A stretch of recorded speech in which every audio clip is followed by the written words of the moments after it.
And so it's really well written, and I gotta say, I think my brother and I and Mom, we've all known forever that you're very smart. I don't think that we knew that you were... Stop, I'm blushing.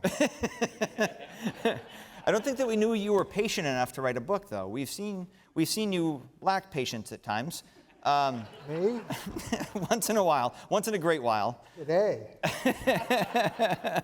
How do you do it? Because not only do you get the story out of your head onto paper, but you actually hand write it. Is that right? You don't type Yes. it. You write it with an actual pen. Well, that's because I can't type. Well, we don't need to go there. I was going to leave that out of the comments. A guy who did some flooring for Stephen King told me that while he was working there, Stephen actually had 3 computers going at the same time. And he'd work on one, and then he'd think for a minute, and he might go to the next one.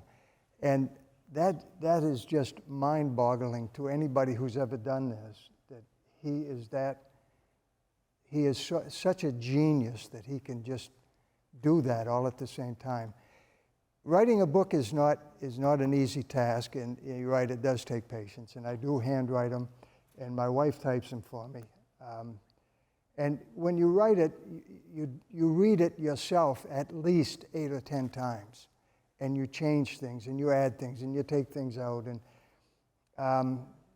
I enjoy doing it, and I'll never make the money at it that guys like King and Baldacci. How many times are you going to name drop Stephen King, by the way? Well, I'm hoping he'll come on your show. Well, please welcome Stephen King, everybody. Come on out, Steve.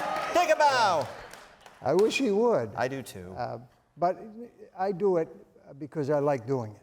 So you got 5 books out. What are you working on now? Are there going to be more books coming down the road? Well, actually, my latest project is I wanted to put together a book of short stories by Maine authors, not just me, but a host of Maine authors. They would be of all different styles and subject matters, but all Maine people. Have you reached out to Stephen King?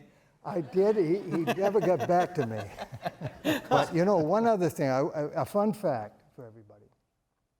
I've written 2 books, actually 3. One's not published yet, but 3 books that had Irish connections. Now, you all know, or maybe you don't, 3 of the Beatles are Irish, okay? Everybody but Ringo, poor Ringo.